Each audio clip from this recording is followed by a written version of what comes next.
Presented by Matex Heating, Cooling, and Plumbing. Underneath clear skies, our temperatures will be falling pretty quickly into the lower and middle 30s. Right now, a lot of us will remain in the 50s, where it is 56 in Lincoln, as well as in Springfield, 53 degrees in Champaign, as well as in Mattoon and Bloomington, too, which is where we're looking right now over Champaign on an Adams Memorial weather camera, part of our Roofing Dog INET, our State Farm Center there with the clear skies. It's a nice evening, but it will become chilly tonight thanks to clear skies and the calm winds that we do have out there. Like I said, temperatures fall pretty quickly in the 30s. We'll talk about the frost advisory, as well as what we can expect for the weekend. WCIA 3 News starts right now. Now on WCIA 3 News. An afternoon shooting sent a teenager to the hospital. I'll bring you the latest details as police continue to investigate.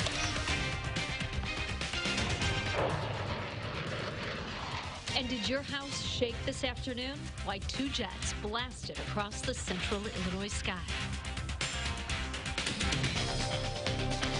We have breaking news tonight. A 17-year-old was shot in broad daylight outside a home in Rantoul this afternoon. Happened around 3:45 in the neighborhood of Autumn Fields Lane. WCIA 3's Jennifer Jensen is there live. Jennifer, what do we know so far?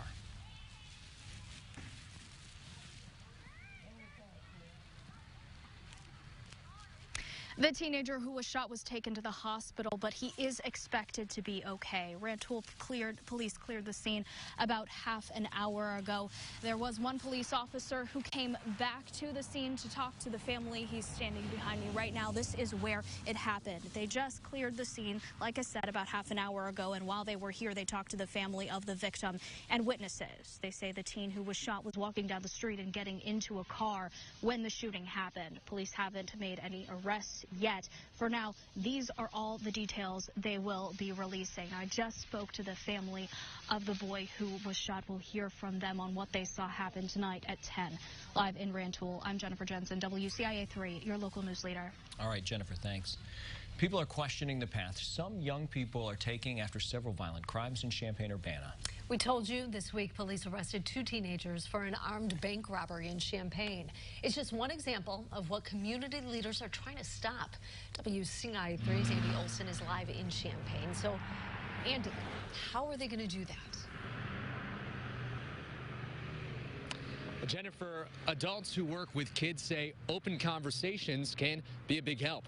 I'm at the scene of Tuesday's bank robbery that involved a 16 and 18-year-old.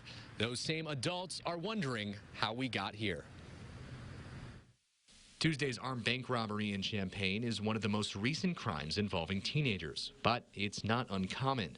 A student was accused of bringing a gun to school, and there were arrests after large fights at Centennial High School this month and Urbana High School last school year.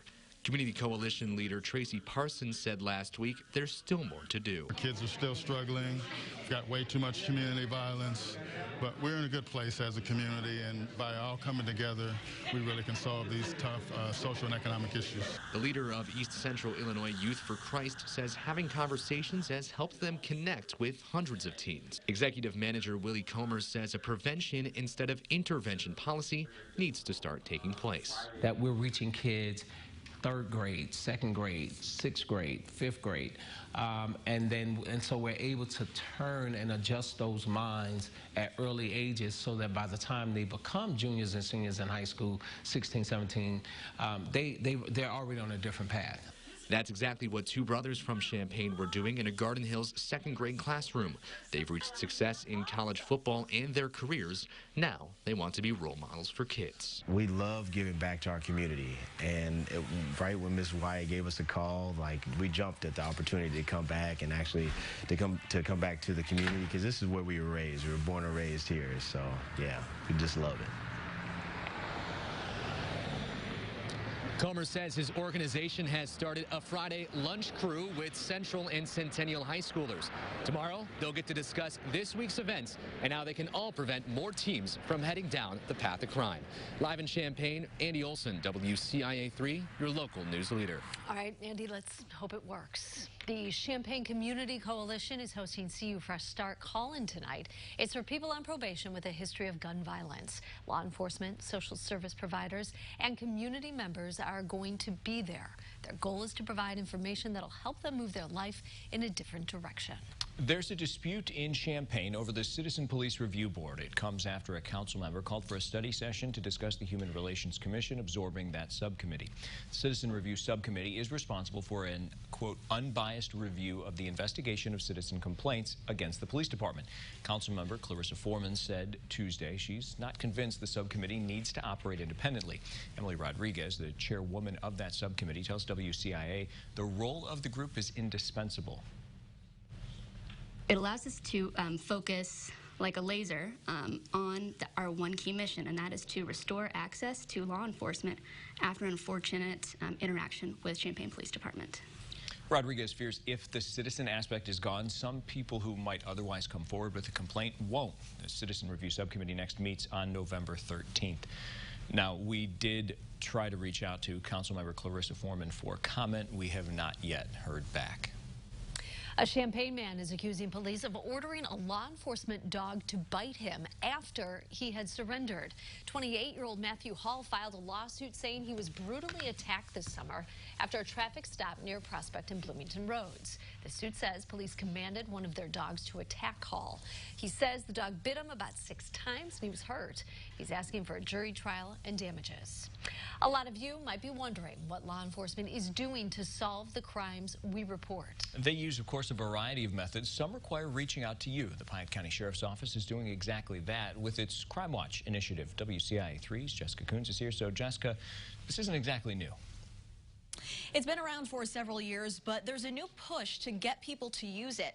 They only get minimal complaints right now, and currently the office needs help solving several burglaries. There's a page called Crime Watch on the office's website. People can submit a crime tip there or send a message about suspicious activity in general. You can give your contact information or stay anonymous. Investigators say it could be the difference between closing the case or not. A little information, even if it's anonymous, is sometimes and often better than none, because it might just be the one piece that we're looking for. We can take that information, we can take that anonymous tip and work within the legal standards of the law that's required from anonymous tips, and that might just lead us where we need to be. He says Piatt County doesn't have its own Crime Stoppers program. This Crime Watch initiative is very similar, but they do not offer rewards. Now, I've listed some of Piatt County's most common crimes on our website. I also have a link to that Crime Watch initiative there as well. That's WCIA.com. Back to you. All right, Jessica, thanks for that update. New at 6, a woman who was taken into custody for throwing a suspicious package at bank workers in Effingham. Our media partners at the Effingham Daily News report it happened at the Fifth Third Bank on East Jefferson Street. The woman was detained a few blocks from the bank. The Secretary of State bomb squad was called in to check out that package. No word on what it was. Crews are investigating a house fire in Danville. It happened at the corner of Porter and Main Street around 3:30. Take a look at this. It's video sent from a viewer. Police tell us no one was hurt. Good news from the NCAA. Rhode Island football player has been declared eligible. Also tonight. Come here, get coffee. This school, during the day, becomes a coffee shop. How making and serving a pumpkin spice latte also becomes a life lesson. And it was a sunny day across Central New. We've got more of that for the day tomorrow, with our temperatures expected to be even warmer for our Friday. Today, though, we topped it at 65, and we are going to be seeing more in the way of middle and upper 60s for the day tomorrow. But that will come at a cost tonight. The clear skies. It'll be chilly and frosty tonight. We'll talk all about that next.